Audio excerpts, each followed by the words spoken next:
room option on that Fergraph, as seeing lead that's going to be the Fergraph next to the Fluttermane, staring down the Fluttermane and Sneasler on Connor's side. Notably, a booster energy on both of these Fluttermanes, despite Padrick's team having a lot of this Sun interaction.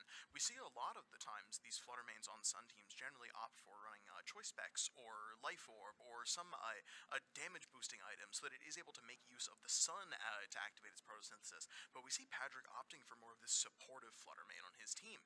And it'll be interesting to see how that sort of plays out in this matchup, as we did see the speed interaction. I did miss which Fluttermane was faster, but I'm sure we will see that Connor's very Fluttermane quickly. did activate its booster energy first, and importantly, neither of these Fluttermanes have Protect. They are both running Moonblast, Icy Wind, Taunt, and Thunderwave, the Terra Grass set, so it's really just at the mercy of what these two Fluttermanes would like to do on this turn, as we're going to see the Sneasler just switch right out on Connor's side in favor of Agate, who we're going to find out is this Incineroar, a pretty solid defensive switch in to both the Fergraph and the Fluttermane that Padrick has out. Yeah, absolutely. The Sneasler did not want to have to take any of these potential attacks come out from the Fluttermane or the Fergraph. The Fergraph being able to click just Psychic into it, that would have done a pretty significant amount of damage. We do see the Thunderwave hit Connor's Fluttermane as Connor decides to go for the Icy Wind as the speed control option. And we'll see a speed drop on both of these Pokemon as the Fergraph does go for that Psychic into the Sneasler. Definitely a very interesting play given the situation, as we could have seen a variety of things happen. So a very committal play to go for that Psychic, but definitely if the Sneasler had stayed in and tried to do something, would have been paid off dividends. But now we see the Incineroar just on this field looks pretty confident to be able to sort of click what it wants. It could be going for this knockoff into the Fergraph, it could be going for a parting shot to reposition differently, but we do see the Fergraph swap out for Padrick's side as he goes into this Gouging Fire, and this Gouging Fire notably is Clear Amulet, so not scared about anything that Incineroar could really do here unless it was to go for a knockoff. But it is going to be taunted on the switch-in, will now not have the opportunity to click the Burning Bulwark on future turns to protect it from any attacks that Padrick would, or that Connor would like to throw out. But importantly as well, not going to be able to get the opportunity to click the Dragon Dance that this Gouging Fire is really known for on this team, as now both Fluttermanes have been taunted. We know that the Fluttermane on Connor's side is at -1 stage of speed because of the Icy Wind, while Padrick's is paralyzed.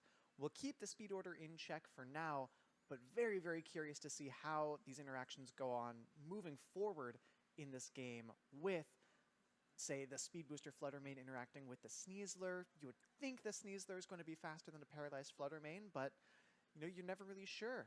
And of course, there's the opportunity for Fake Out as well, with Gouging Fire not being able to click a Protect this turn. Yeah, absolutely. The Gouging Fire not being able to get any potential burn onto the Sneasler for that same reason. We see the Fluttermane swap out, choosing to get rid of the booster speed from it, as the Torkoal swaps in to make sure, I think, that this Gouging Fire will just be able to do as much damage as possible between getting what I can only imagine will be a speed boost here. I thought it was going to be attack. I'm surprised to see that it was a speed boost, but that will mean that it is likely able to outspeed this Fluttermane now, because the Fluttermane's booster energy has essentially been nullified due to that -1. As this the Terra Fire comes out on the Gouging Fire, meaning that it will now resist a potential Moonblast coming out of Fluttermane, as we will see a Heat Crash come out. And in the sun, with this boosted damage, this should do a large amount of Sneasler, taking out in one shot. Wow, an explosive turn from Padrick's side, and catching, I think, everybody off guard with that, as the Gouging Fire gets not only the speed boost from the sun, but now the fairy resistance from becoming a pure fire type, and it's not even going to be affected by this Intimidate because of the Clear Amulet that you noted earlier, Calvin. This Gouging Fire is in such a strong position, especially staring down, as we've already mentioned, a Fluttermane that cannot protect. A pretty free attack into that slot once again if Padrick wants to go for it. Yeah, and the only thing this Gouging Fire really worried about is the potential for a Fake Out to come out here. However, Padrick does still have this Fergraph in the back that is able to nullify any of these priority moves. As this Gouging Fire cannot protect, it's still taunted, but it's just able to go for the Heat Crash, as Connor did not go for the Fake Out at all, but the Heat Crash will also be enough to pick up the Fluttermane. And now we see Connor down 2 Pokemon, as Padrick still has all 4 of his Mons despite this Fluttermane being paralyzed in the back, this knockoff goes out on the Gouging Fire, does a decent bit of damage, makes the Clear Amulet go away. However, it doesn't matter because Incineroar is not able to swap back in due to Connor only having 2 Pokemon left. This Intimidate will be a non-factor for the rest of this game. Yep, and again, we see a Pokemon on Connor's side that is going to be slower than this Gouging Fire and cannot protect. And while a Galarian Moltres going to likely be trained a little bit more defensively than, say, a Fluttermane or a Sneasler, you'd have to imagine a Terrafire Heat Crash in the sun with a potential helping hand from this Farigiraf. No helping hand coming out this turn, but I'm excited to see how much damage this is going to do, and it's a clean one-hit KO. Once again, this Gouging Fire going crazy right now. Yeah, a clean one-hit KO. As this Flare Blitz just brings Farigiraf to just under half and does burn it, but it might be a little too late to really be able to do anything, as Incineroar is the final Pokemon left on the field in front of all of these Pokemon. As Farigiraf goes for the Trick Room, sort of setting up the speed order in a different way, but we will see this truly is Incineroar versus the world. Now, between the Sun and the Terrafire boost on Gouging Fire, this Gouging Fire is going to be hitting harder than if it had a Choice Band in a neutral situation. So really just a ton of damage coming out from this Gouging Fire. As we see Dazzling Gleam do a little bit of chip, does Incineroar, another knockoff goes into the Gouging Fire. It's not enough to pick it up as it goes for the Breaking Swipe and is able to still do a good chunk of damage to Incineroar. And we will just see, I think, this Incineroar just try and eke out a little bit more damage to get Connor some more information in this endgame. But I think we will be seeing ourselves in a Game 2 situation here. Yep, and I'll say, I was really hoping to see how much damage that Heat Crash might do into an Incineroar. As was I. Certainly the Breaking Swipe, knowing that Incineroar has the Citrus Berry, will be able to recover some of his HP. A much safer play on Padrick's end. But selfishly, I would love to see a Heat Crash with Terrafire in the Sun Click tier, hey, just to see if it'll pick up this here. Incineroar from 75 HP remaining, but no, just one more Breaking Swipe. Unfortunately, probably not enough, I think, due to their weight interactions. Heat Crash might not be a 120 base power move against Incineroar. I'm not 100% sure.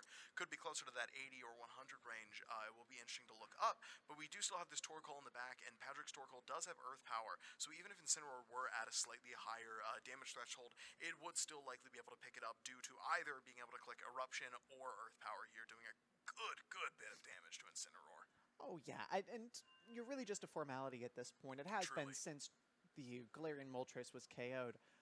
But still, always exciting to see a Gouging Fire put in work in New England. You know, just it's adopted home. Yeah, we do as a region tend to love this giant prehistoric Pokemon.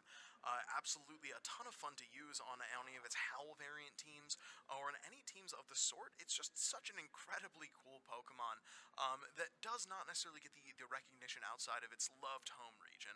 Oh, certainly. And you can do a variety of different things. You mentioned the Howl sets, but even the threat of Dragon Dance was enough to kind of force Connor's hand. Sure, the taunt came on the switch in. Just play along with the narrative that I'm spinning here. But still going for the taunt as the potential of the Gouging Fire to come in there. Exactly. It's all about the fear that Gouging Fire will put into your opponent. Exactly. And even without that fear, just the raw damage that you're able to get with a Terrafire Heat Crash in the sun, even without the attack boosting nature, knowing that this Gouging Fire gets the speed boost from the photosynthesis, number one, ridiculous amount of damage that it's still able to do without the attack boost, and number two, very important information for Connor moving into this game too. I think he'll be much better able to game plan for how to approach this matchup, knowing that information. I think the Fluttermane just becomes all that more important. It's the only Pokemon on his side that can outspeed the Gouging Fire. But I think we could see something like that Landorus come into play here in game number 2, just because that's your only super effective damage into the Gouging Fire that picked up 3 out of 4 KOs in game 1. Yeah, very strong potential, and I think that the thing that Padrick did so well in that game was leading both the Flutter Mains, and Padrick was able to say, I'm okay if my Flutter Main gets completely shut down for the rest of this game, as long as I can get one speed drop on your Flutter Main so that my Gouging Fire is able to outspeed. Now that we know that the Gouging Fire is speed booster, Connor might play this game significantly differently, is a sort of way to get into those situations where his Flutter might still be able to outspeed the Gouging Fire. Maybe that means swapping out the Flutter Main early in the game and then swapping it back in so that it can re-get that speed boost thanks to the sun. But it will be interesting to see how Connor sort of plays this game differently. I think there's a lot of things both teams can do to play that in a different way. And you mentioned nothing on Connor's team being able to outspeed the Gouging Fire outside of the Flutter Main. The Sneasler notably is with his white herb item. Now, no Intimidates on Padrick's side, as he did not bring that Incineroar into that game. But if he is able to hit the close combat with Sneasler, that will proc that white herb, allowing the Unburden to go and Sneasler to be faster. Now we see the Flutter Main Farigiraf lead, the same lead from both teams as we saw in Game 1. It'll be interesting to see how they play this differently.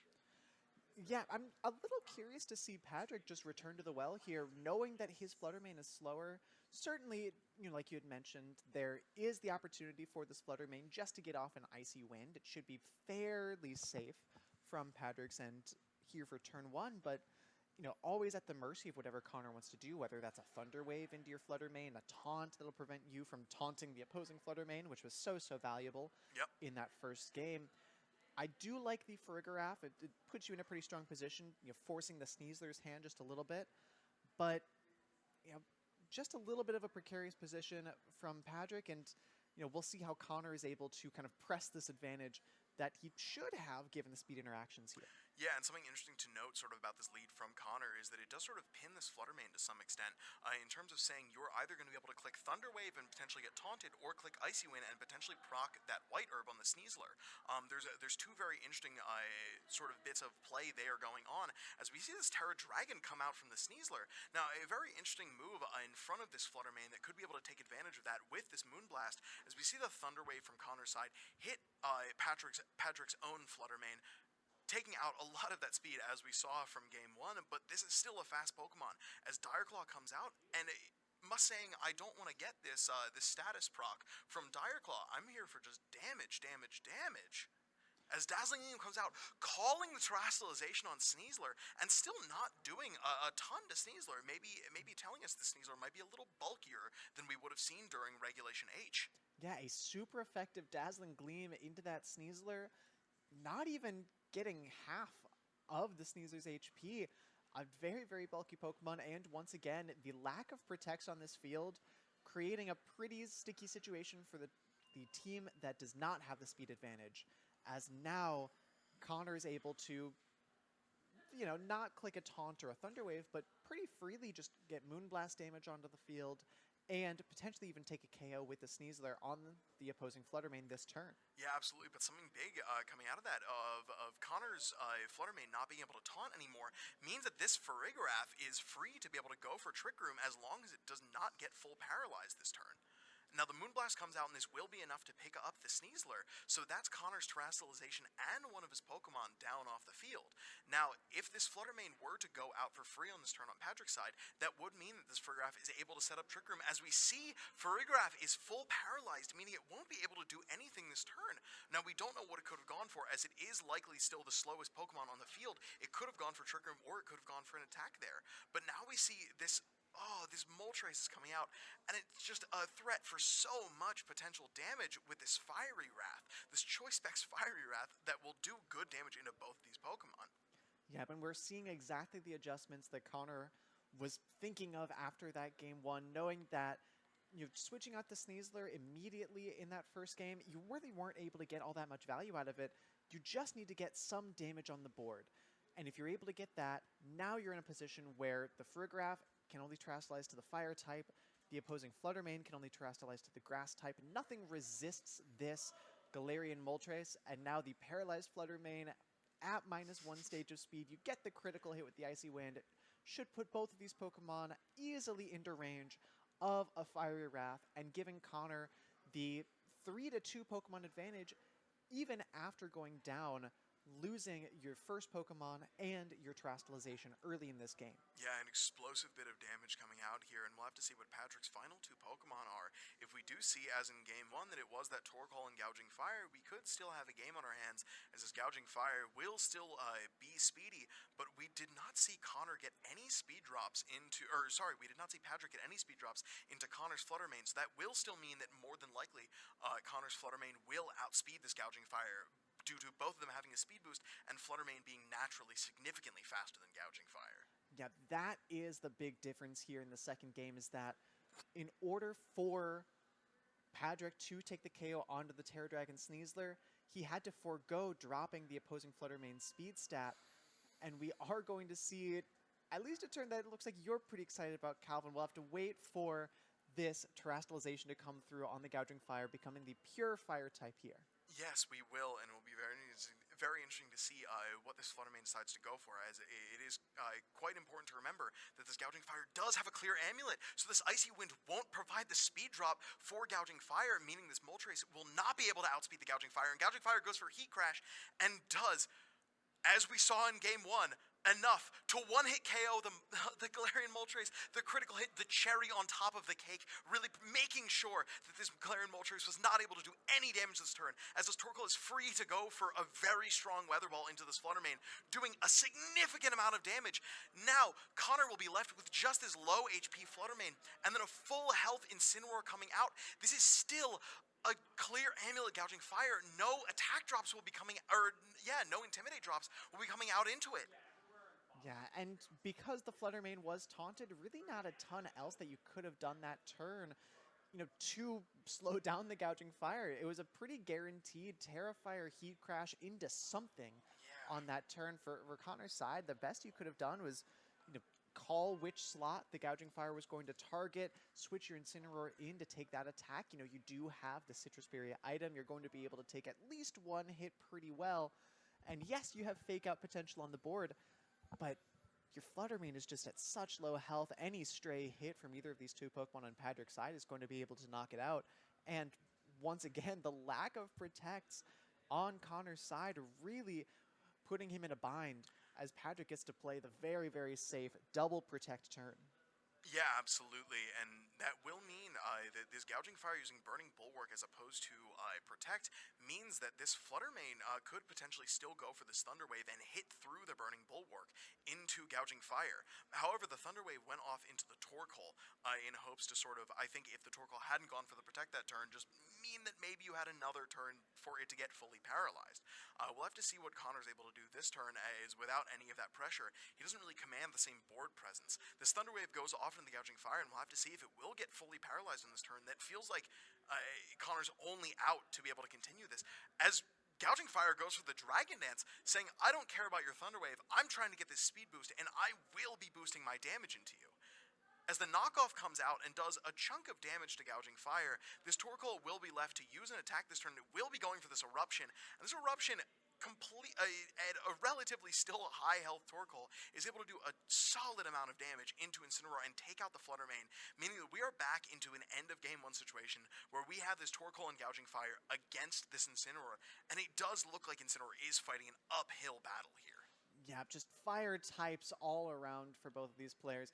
And extraordinarily, I'll say triumphant Dragon Dance there for the Gouging Fire. Didn't really need to click that move that turn. Yeah. Seeing that it was still faster than the Incineroar even after it was paralyzed in the sun. But, just asserting its dominance. Absolutely. In that game too, and knowing that it's in such a strong position, not at any threat of being knocked out that turn. You at the very least are going to be able to get your speed back to a position where you would like it to be, and just let Torkoal do Torkoal things. Click Eruption, take a KO, put yourself in another winning position. Yeah, at that point in the game, the Gouging Fire is getting to click Dragon Dance, and the Torkoal gets to click Eruption. Both moves they really, really love to click. So I think we would have seen a good bit of damage coming out from either end there as the game continued on. But Connor submitting that forfeit and ending our round there. We are so excited to bring you back for round 4, but before that, small break.